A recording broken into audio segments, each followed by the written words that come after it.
Me apareció una visión a mí, Daniel, después de aquella que me había aparecido antes. Estas palabras las leemos en el primer versículo del capítulo 8, capítulo con el cual el profeta Daniel nos introduce a una nueva sección de su libro. Es interesante leer que esta visión viene en revelación a Daniel después de la anterior, ya que dice, me apareció una visión a mí, Daniel, después de aquella que me había aparecido antes. Esto nos recuerda que ya anteriormente hemos estudiado no una, sino que realmente dos profecías que tienen un tremendo contenido profético y al mismo tiempo poseen un cumplimiento histórico y que nos anuncia un reino venidero en esta tierra. Si recordamos un poco las visiones de la estatua de Nabucodonosor y de las cuatro bestias, nos presentan el plan profético de Dios para con las naciones gentiles. En aquellas vemos cómo a lo largo de la historia surgirán naciones y monarcas que se engrandecerán, pero que al final todos ellos pasarán junto con sus reinos y en el futuro se avecina un reino mesiánico que es el reino de nuestro Señor Jesucristo,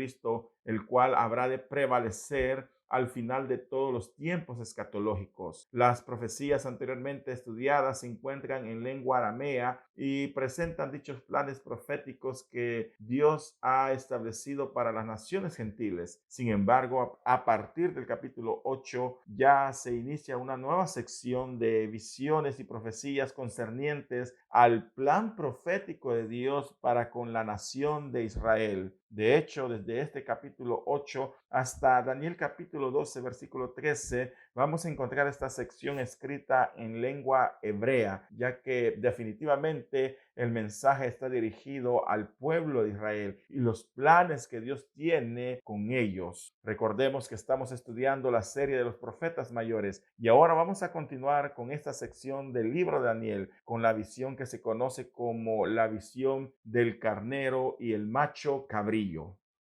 Así que iniciemos este estudio y al estudiar los primeros dos versículos de Daniel capítulo 8, podemos ubicarnos rápidamente en el tiempo y lugar en el que se dio esta visión. Si recordamos un poco, la visión de las cuatro bestias que Daniel tuvo allá en el capítulo 7 fue en el año primero de Belsasar. Ahora, esta visión que está recibiendo Daniel aquí en el capítulo 8 la recibió en el año tercero de Belsasar, es decir, 2 años después de la anterior. Esta visión es conocida como la visión del carnero y el macho cabrillo y constituye una gran pieza profética que mira hacia lo que pasaría en el futuro concerniente a las naciones de Persia y de Grecia y de aún Israel.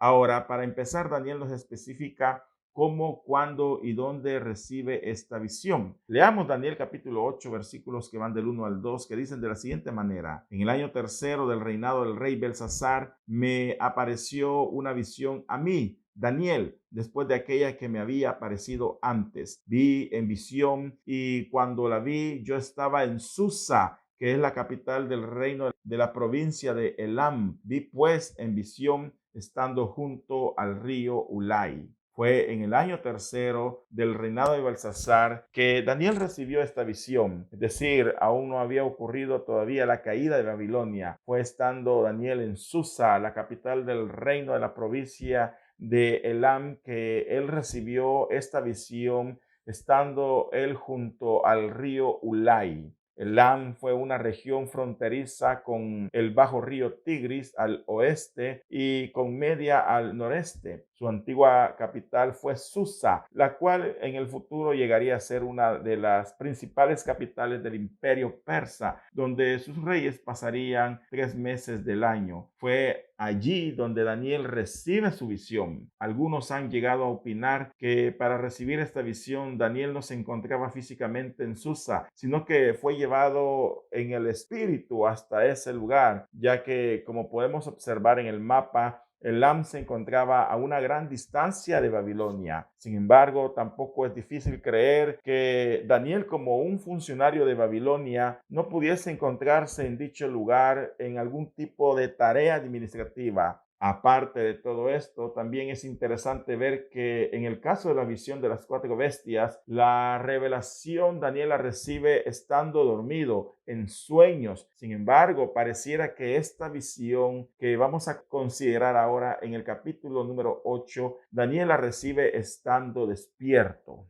Ahora, antes de seguir avanzando en esta increíble visión, debemos dejar claro que aquí encontramos una gran pieza profética de carácter apocalíptico. El estilo apocalíptico fue un género literario que se desarrolló entre los judíos del tiempo del exilio y que tuvo su mayor auge entre los siglos II antes de Cristo al II después de Cristo. Este estilo se caracteriza por su carácter simbólico, donde vemos imágenes de grandes bestias, mares turbulentos, visiones de seres celestiales como lo son los ángeles y apariciones del Dios Todopoderoso vestido de toda su gloria.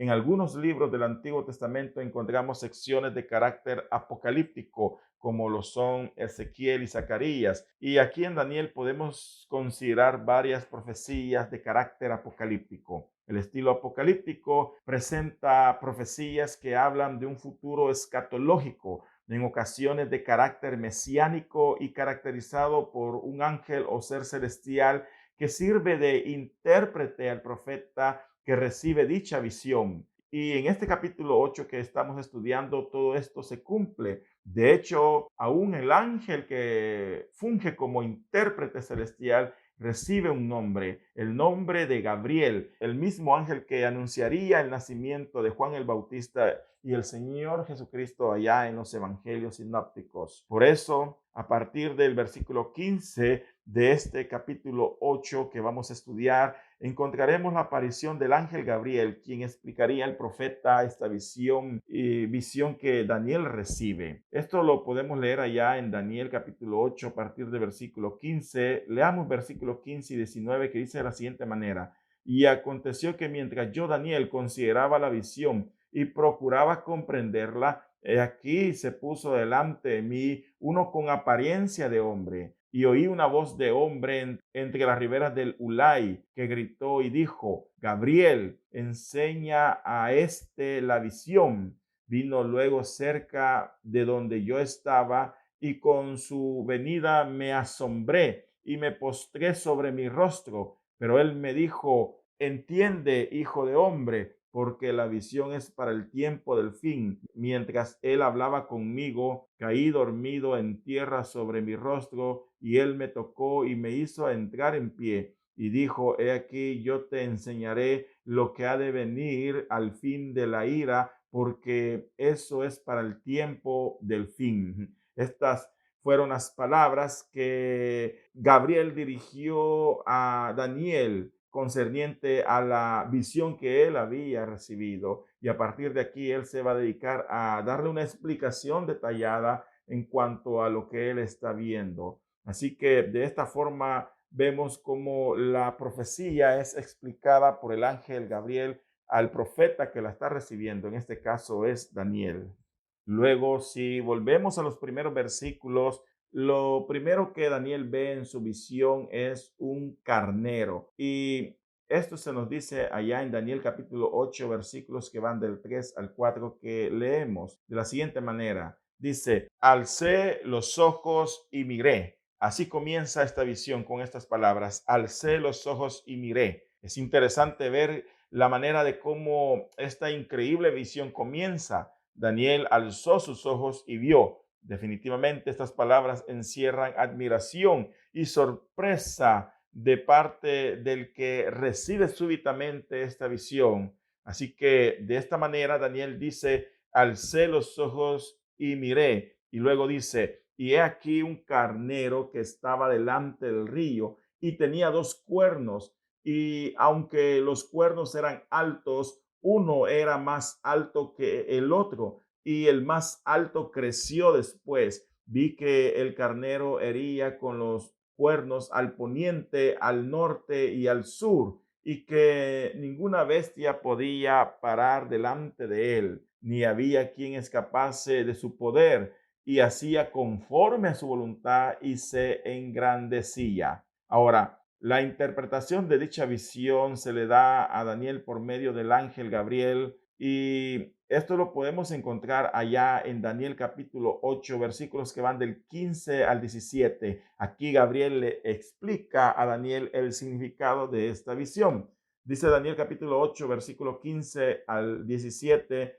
Y aconteció que mientras yo, Daniel, consideraba la visión y procuraba comprenderla, he aquí se puso delante de mí uno con apariencia de hombre, y oí una voz de hombre entre las riberas del Ulai que gritó y dijo: Gabriel, enseña a este la visión. Vino luego cerca de donde yo estaba, y con su venida me asombré y me postré sobre mi rostro. Pero él me dijo: entiende, hijo de hombre, porque la visión es para el tiempo del fin. Es interesante ver cómo este intérprete, quien es el ángel Gabriel, le explica a Daniel el significado de dicha visión. Allá en Daniel capítulo 8, versículo 20, el ángel Gabriel le dijo: en cuanto al carnero que vistes, que tenía dos cuernos, estos son los reyes de Media y de Persia. Así que en cuanto al significado del carnero que tiene dos cuernos,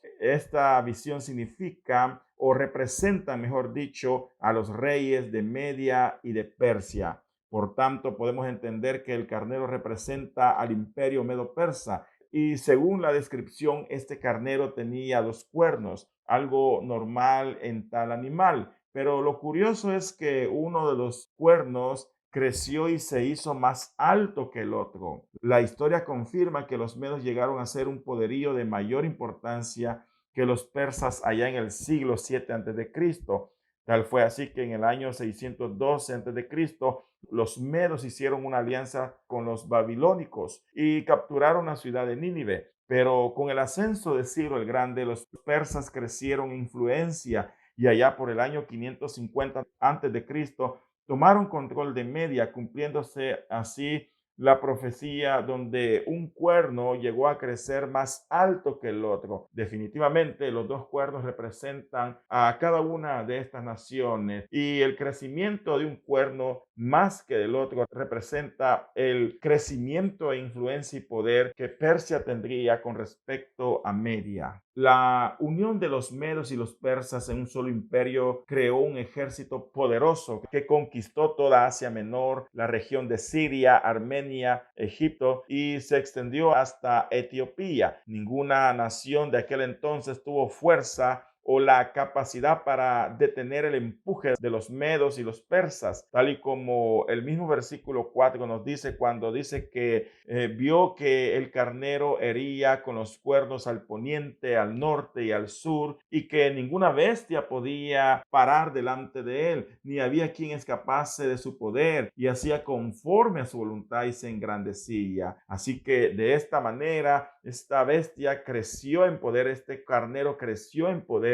y representa perfectamente a los imperios medos y persa que se unieron para consolidar un solo poder en el Medio Oriente y llegar a declararse como los soberanos de todo ese mundo que se conocía en aquel entonces. Sin embargo, esto no fue para siempre, porque tendría que aparecer en la historia otra nación que habría de destruirlos. Y esto está considerado en los siguientes versículos que encontramos en este capítulo 8 del libro de Daniel. Luego, continuando con la visión que Daniel está observando, vemos la visión del macho cabrillo que aparece allá en los versículos 5 al 7 de este capítulo 8 que estamos leyendo. Dice Daniel capítulo 8, versículos 5 al 7: mientras yo consideraba esto, he aquí un macho cabrillo venía del lado del poniente sobre la faz de toda la tierra, sin tocar tierra, y aquel macho cabrillo tenía un cuerno notable entre sus ojos, y vino hasta el carnero de los dos cuernos que yo había visto en la ribera del río, y corrió contra él con la furia de su fuerza. Y lo vi que llegó junto al carnero, y se levantó contra él, y lo hirió, y le quebró sus dos cuernos, y el carnero no tenía fuerzas para pararse delante de él. Lo derribó, por tanto, en tierra, y lo pisoteó, y no hubo quien librase al carnero de su poder. Si nos damos cuenta, aquí el profeta Daniel nos explica en detalle esa increíble visión que está recibiendo. Luego allá en el versículo 21 de este mismo capítulo 8, el ángel Gabriel le da la explicación del significado de esta visión. Leamos Daniel capítulo 8, versículo 21, que dice: el macho cabrillo es el rey de Grecia, y el cuerno grande que tenía entre sus ojos es el rey primero. Por tanto, el macho cabrillo representa al imperio griego, el cual surge del poniente, es decir, del occidente, y avanza poderosamente hacia el Medio Oriente con el propósito de conquistar. Luego, el cuerno grande, al cual se le llama el rey primero, es indudablemente Alejandro Magno, quien dirige las tropas griegas y macedonias avanzando desde el poniente hasta los últimos rincones del Medio Oriente sin tocar tierra, lo cual es un simbolismo de la rapidez con la cual Alejandro Magno conquistó todo el Medio Oriente en aquel entonces. Por tanto, podemos ver cómo esta visión es presentada con gran detalle al profeta Daniel. Ahora, este macho cabrío que Daniel está viendo aquí en esta visión viene delante del carnero que él había visto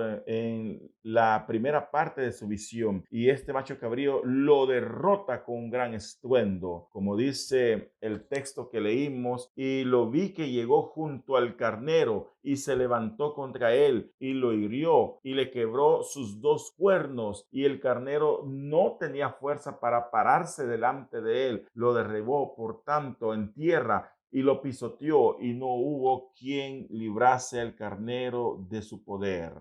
De esta manera, a Daniel se le revela la forma de cómo este macho cabrío habría de derrotar al carnero. Recordemos que el carnero representa al imperio medo-persa, y aquí se nos está anunciando la derrota de este imperio por parte de Grecia. En el año 334 a.C., Alejandro Magno cruzó el Helesponto, y en su primera batalla en el oriente derrotó al ejército de los sátrapas en las márgenes del río Gránico. Posteriormente, Alejandro avanza conquistando las ciudades principales de Asia. Entre ellas estaba Éfeso, Halicarnaso, Pérgamo y Mileto. Tiempo después venció a Darío III en la batalla de Isos, allá en el año 333 a.C., batalla en la cual el ejército persa superaba numéricamente a los griegos en una proporción casi de 10-1, pero al final la victoria fue de los griegos, prevaleciendo así más la estrategia ante el número grande del ejército de Darío. Al final, Darío III no tuvo otra opción que salir huyendo, abandonando todos sus tesoros, y así la victoria fue de los griegos. Posteriormente, su dominio siguió extendiéndose hasta Tiro, Gaza, Fenicia, Judea y Egipto, donde es coronado como faraón en el año 332 a.C.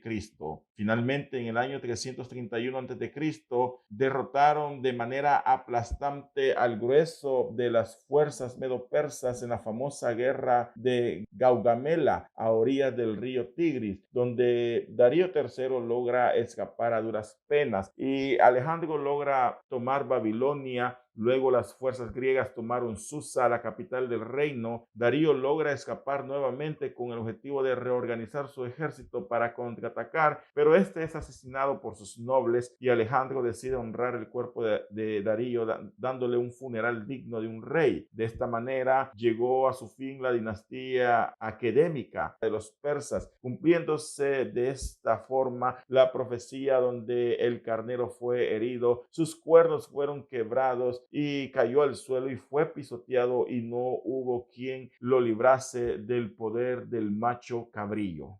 Ahora, si hablamos de qué tanto se extendió el imperio de Alejandro en cuanto a sus conquistas, en este mapa lo podemos ver. Podemos ver cómo el imperio de Alejandro se extendió desde Grecia y Macedonia, que están al occidente, hasta el Medio Oriente, desde Asia Menor, pasando por Babilonia, Persia y extendiéndose incluso hasta la India, donde Alejandro peleó en contra del rey indio Poros, poros en el río Hidaspes, al cual venció después de una cruda batalla con hombres, caballos y elefantes. Esa guerra fue bastante cruda y de esta manera Alejandro logró avanzar por medio de muchas luchas a través de muchas ciudades indias, pero al final las fortalezas indias no lograron prevalecer y fueron vencidas, incluyendo al rey indio Poros, con el cual hace Alejandro una alianza y lo constituye como un sátrapa de su propio reino, ya que Alejandro quedó totalmente impresionado con la valentía con la cual este rey había defendido su reino. De esta forma se dio la famosa batalla del Hidaspes allá en el año 326 a.C.,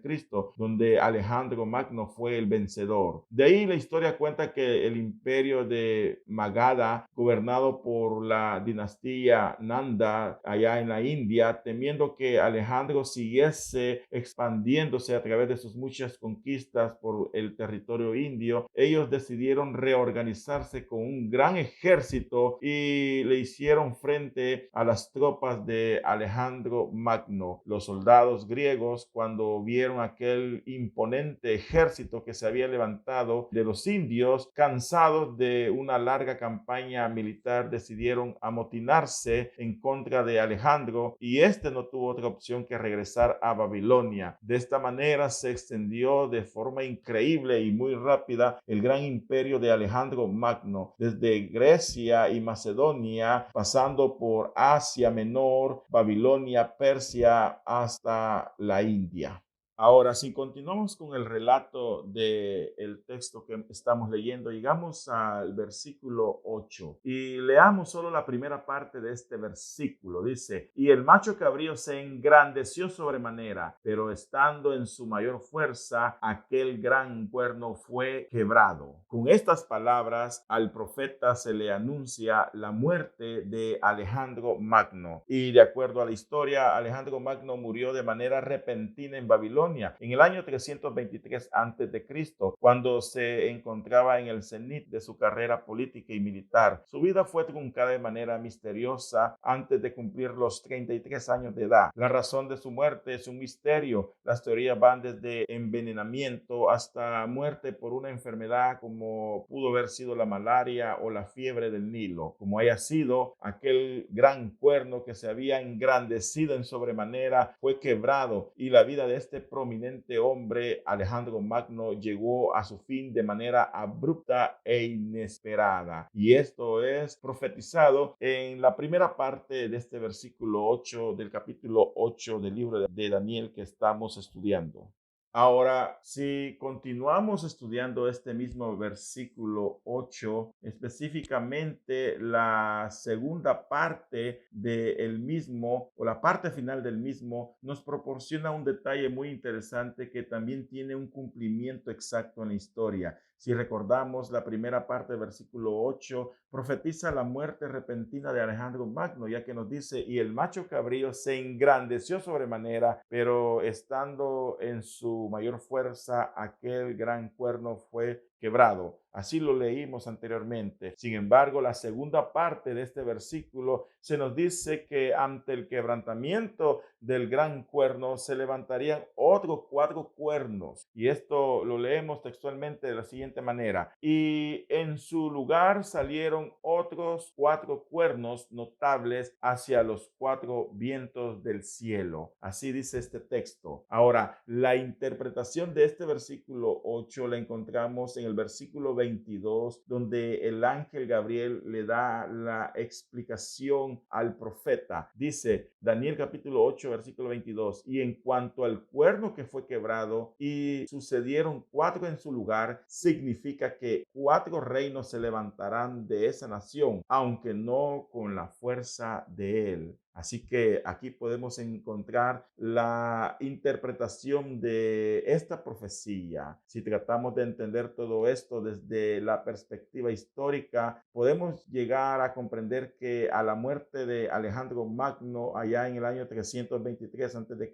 su reino fue repartido entre sus 4 generales, ya que no dejó herederos. Así que estos 4 reinos que se levantan, que son representados por los 4 cuernos notables, notables que salen hacia los cuatro vientos del cielo representan estos cuatro generales que se repartieron el reino de Alejandro Magno a su muerte. A estos cuatro generales se les llama a veces diádocos, palabra que proviene del griego diadochoi, que algunos traducen como sucesores. Así que estos cuatro generales o los cuatro diádocos recibieron o se repartieron, mejor dicho, el imperio de Alejandro Magno a su muerte. Y todo esto fue anunciado en este versículo 8, el capítulo 8 del libro de Daniel. Anuncia increíblemente la muerte de Alejandro Magno y cómo estos cuatro generales se repartirían su reino. Y esto tuvo un cumplimiento exacto en la historia, tal y como hoy lo conocemos. De esta manera, aquel vasto imperio que Alejandro conquistó fue dividido entre sus cuatro generales de la siguiente manera: Grecia y Macedonia le fue dada a Casandro, Egipto y Palestina le fue otorgada a Ptolomeo, Tracia y la gran parte de Asia Menor fue gobernada por Lisímaco, y Siria y gran parte del Medio Oriente le correspondió a Seleuco. Posteriormente, la historia testifica las muchas batallas que estos y sus descendientes tuvieron a lo largo del tiempo, disputas que se dieron debido a la repartición de las tierras y el anhelo de conquistar aún más. Más adelante, el mismo libro de Daniel profetiza estas luchas, especialmente entre las dinastías seleucas y ptolomeas, y eso lo vamos a ver posteriormente. Sin embargo, por hoy podemos ver cómo estos cuatro reyes se dividieron el imperio que Alejandro Magno había conquistado, y a cada uno de ellos le correspondió una parte, tal y como lo podemos ver en el mapa que estamos mostrando en nuestra pantalla.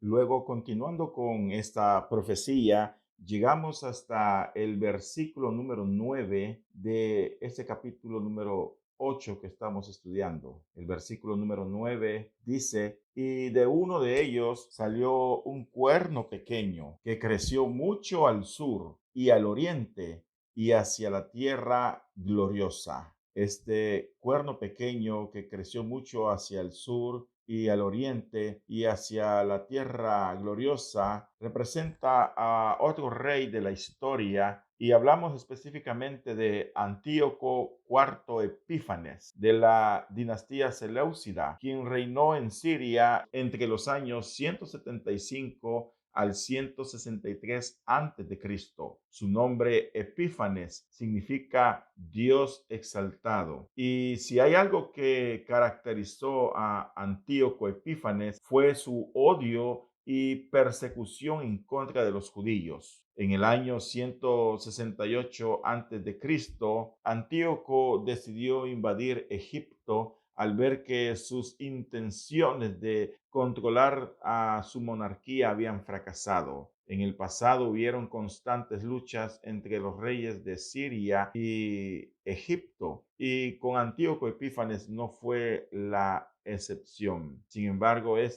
al ver fracasados sus planes de querer controlar a los reyes de Egipto, decide invadir la nación de forma militar, y al final todo resultó en un fracaso total, ya que Roma intervino y le dio un ultimátum para que desistiera de sus planes, a lo cual no le quedó otra opción que retirarse nuevamente a Siria. Sin embargo, el rumor de su muerte en Egipto llegó a Jerusalén, por lo que los judíos ortodoxos, creyendo que Antíoco Epífanes había muerto, se rebelaron en contra de los judíos helenizados que habían sido apoyados por Antíoco Epífanes con el propósito de cambiar la cultura judía en cultura griega, y esto ocasionó varias fricciones sociales que desataron una masacre terrible en aquel entonces. Los judíos ortodoxos se rebelan en contra de los judíos helenizados y al final terminan expulsando al sumo sacerdote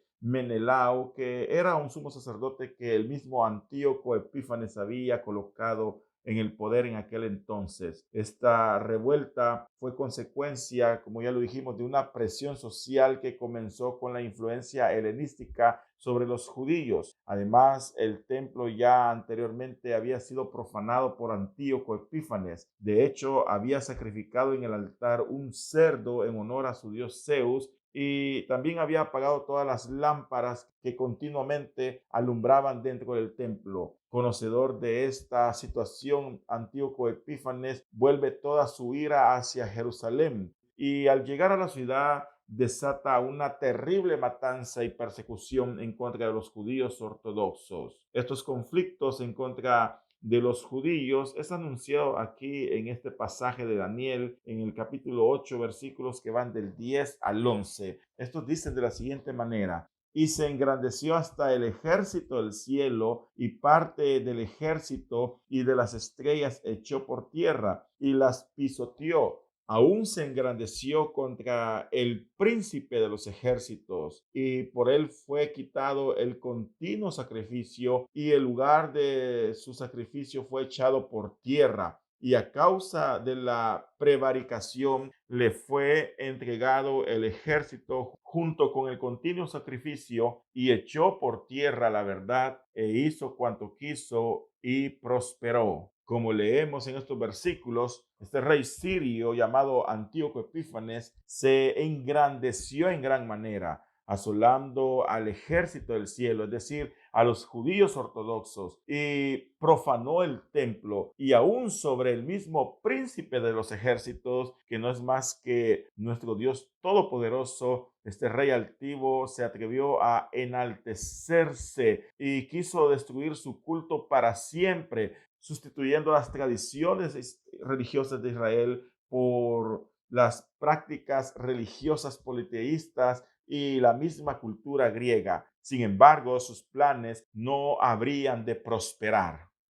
Y eso fue así, ya que aunque los planes de este hombre perverso llamado Antíoco IV Epífanes eran exterminar al pueblo judío y específicamente el culto de Jehová, ya que lo que pretendía era helenizarlos, al final sus planes fracasarían, porque no hay nada ni nadie que pueda borrar para siempre la memoria del Dios Todopoderoso, del Dios de Israel. Y Daniel establece aquí en su libro el límite de días que se le permitiría a este rey malvado hacer cuanto hizo en contra del pueblo judío. El total de días son 2300 días. Y esto lo podemos leer allá en Daniel capítulo 8, versículos que van del 13 al 14. Dice: entonces oí a un santo que hablaba, y otro de los santos preguntó a aquel que hablaba: ¿hasta cuándo durarán las visiones del continuo sacrificio y la prevaricación asoladora, entregando el santuario y el ejército para ser pisoteados? Y él dijo: hasta 2300 tardes y mañanas. Luego el santuario será purificado.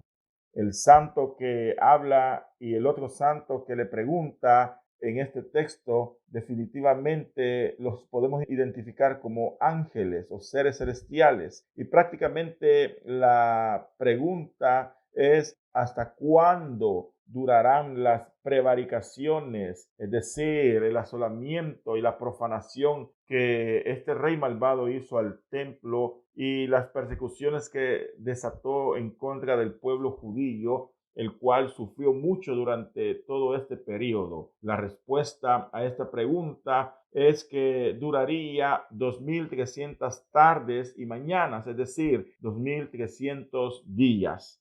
Respecto al significado de los 2300 días, se han propuesto algunas interpretaciones. Sin embargo, lo más razonable sería creer que se tratan de 2300 días normales, que equivalen aproximadamente a 6 años con casi 4 meses, considerando los días de un año de 365 días. Si esto es así, algunos opinan que son 2300 días que corren desde la profanación del templo por parte de Antíoco IV Epífanes hasta la purificación del templo por parte de los macabeos. Ahora, si estudiamos un poco la historia Y bueno, si también consideramos la información que se nos brinda en algunos de los libros apócrifos que se conocen como los libros de los Macabeos, ahí podemos comprender mucho de lo que pasó durante este periodo de la historia. Fue gracias al levantamiento que el sacerdote Matatías impulsó junto con sus hijos, que las rebeliones en contra de las injusticias que el rey sirio estaba ejerciendo sobre los judíos llegaron a su fin. Matatías inició junto con sus hijos una rebelión y a la muerte de Matatías le sucedió su hijo Judas Macabeo, quien fue el que finalmente lideró la rebelión en contra del ejército sirio que los había subyugado, desencadenando una serie de enfrentamientos militares que se llevaron a cabo entre los años 167 a.C.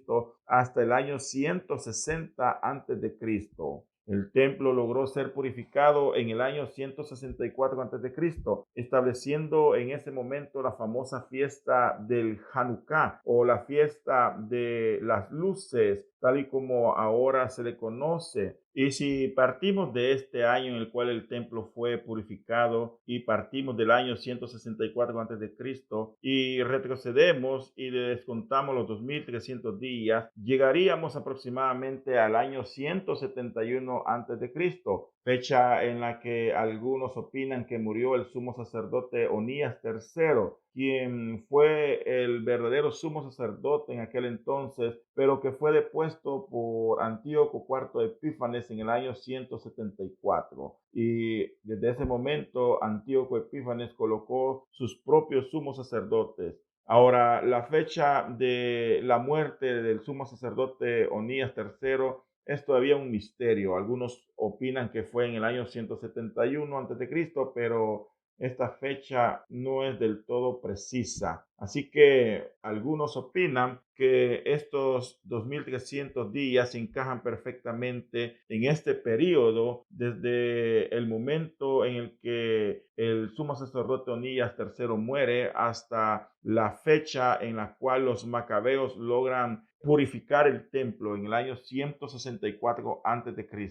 Ahora, independientemente de que se pueda establecer con precisión las fechas en donde encajen los 2300 días, podemos decir que estos días son los días que duraría la profanación del templo por parte de Antíoco IV Epífanes. Al final, Dios prevalecería y ningún hombre de esta tierra podría exterminar su culto y dejar en el olvido su santo nombre. Las guerras entre los macabeos y los sirios continuaron a través de 6 años y estos fueron finalmente desterrados de la ciudad santa, prevaleciendo así los judíos ante la invasión siria. Y en los versículos que van del 23 al 26 del capítulo 8 de Daniel, encontramos la explicación que el ángel Gabriel le da a Daniel respecto a esta visión y son cosas de las que ya hemos estado hablando. Dice Daniel capítulo 8 versículos 23 al 26 de la siguiente manera: y en cuanto al cuerno que fue quebrado, le sucedieron 4 en su lugar. Significa que 4 reinos se levantarán de esta nación, aunque no con la fuerza de él. Y al final del reinado de estos, cuando los transgresores lleguen al colmo, se levantará un rey altivo de rostro y entendido de enigmas. Este es Antíoco Epífanes, definitivamente. Y dice el versículo 24: y su poder se fortalecerá, mas no con fuerza propia, y causará grandes ruinas y prosperará y hará arbitrariamente y destruirá a los fuertes y al pueblo de los santos. Con su sagacidad hará prosperar el engaño en su mano y en su corazón se engrandecerá y sin aviso destruirá a muchos y se levantará contra el príncipe de los príncipes, pero será quebrantado, aunque no por mano humana. La visión de las tardes y las mañanas que se han referido es verdadera, y tú guarda la visión, porque es para muchos días.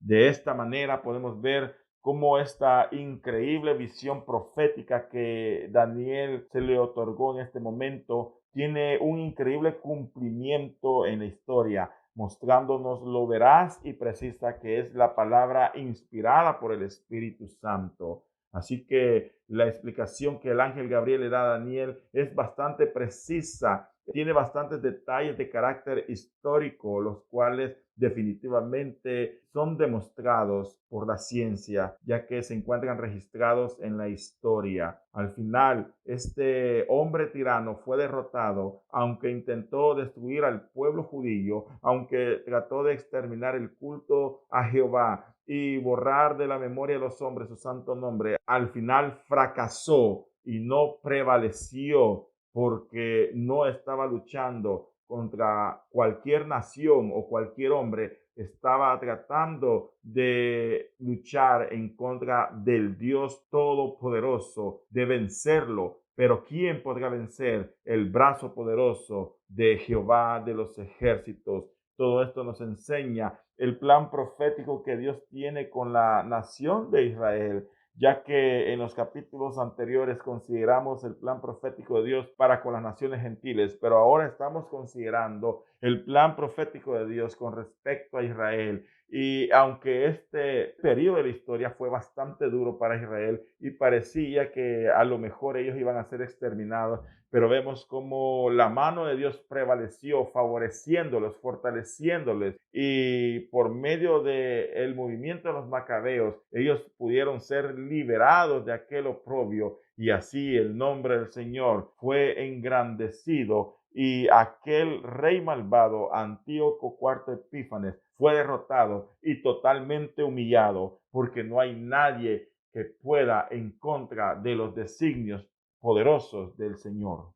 Ahora terminamos este capítulo con estas palabras que Daniel registró allá en el versículo 20 de este capítulo 8 que estamos estudiando. Dice: y yo, Daniel, quedé quebrantado y estuve enfermo algunos días, y cuando convalecí atendí los negocios del rey, pero estaba espantado a causa de la visión y no la entendía. Podemos ver el impacto que esta tremenda visión tuvo sobre Daniel. Fue tan grande que al final el mismo Daniel quedó totalmente quebrantado de su salud. De hecho, estuvo, dice, enfermo algunos días y convaleció, y cuando ya logró recuperarse, comenzó a atender los negocios del rey, ya que él era funcionario del imperio medo-persa. Pero aún así, con todo eso, quedó espantado de aquella tremenda visión, porque definitivamente Dios le mostró grandes cosas grandes que habrían de pasar en el futuro, y ciertamente pasaron. Ahora son historia, la mayoría de ellas. Sin embargo, nosotros ahora tenemos la oportunidad de estudiar este libro, de poder comprender a detalles estas cosas que en su momento Daniel no comprendió al 100%, y al final podemos ver cómo el Señor a lo largo de la historia ha estado obrando, y que todos estos levantamientos de naciones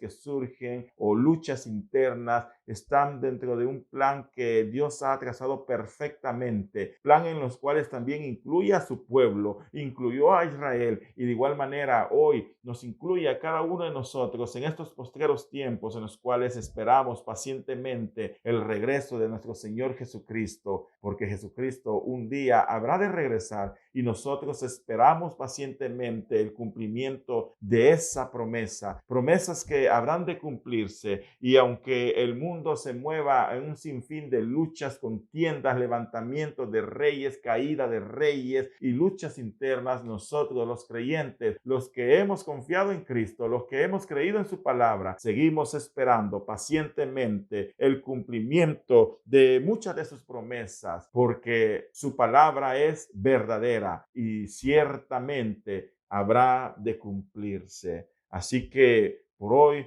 este es el estudio que hemos realizado acerca del capítulo número 8 del libro de Daniel. Estudio maravilloso que nos enseña mucho, y nos edifica en gran manera y nos ayuda a seguir creyendo en Dios, porque no solo estamos hablando de profecías que no se han cumplido, sino que son profecías que han tenido un cumplimiento exacto en la historia, y todo esto alienta nuestro corazón al ver que la palabra de Dios es verdadera y que se cumple, y también de ver cómo Dios actúa a favor de su pueblo. Así que por hoy vamos a orar para quedar despedidos. Démosle gracias a Dios por este estudio maravilloso que nos dio en este capítulo 8 del libro de Daniel. Oremos. Padre amado que estás en los cielos, gracias te damos, Señor, por este estudio maravilloso del capítulo número 8. Hoy hemos estudiado esta increíble visión que se conoce como la visión del carnero y el macho cabrillo. Gracias, Señor, porque en este libro hemos encontrado muchas enseñanzas, muchas exhortaciones, mucha palabra que nos ha edificado. Te pedimos, Señor, que nos ayudes para que nosotros podamos seguir perseverando en la fe, confiando en tus promesas que habrán de cumplirse, Señor, en su debido momento. En el nombre de Jesús, ayúdanos, Señor, a perseverar, a esforzarnos por andar siempre por la senda de justicia, a no desviarnos, que nuestro corazón atesore tu palabra, Señor, como mandamientos deliciosos, preceptos divinos que nos edifican, que nos fundamentan en esta vida, Señor, y que nuestra fe siempre esté puesta en Cristo Jesús, quien es nuestro Señor y Salvador.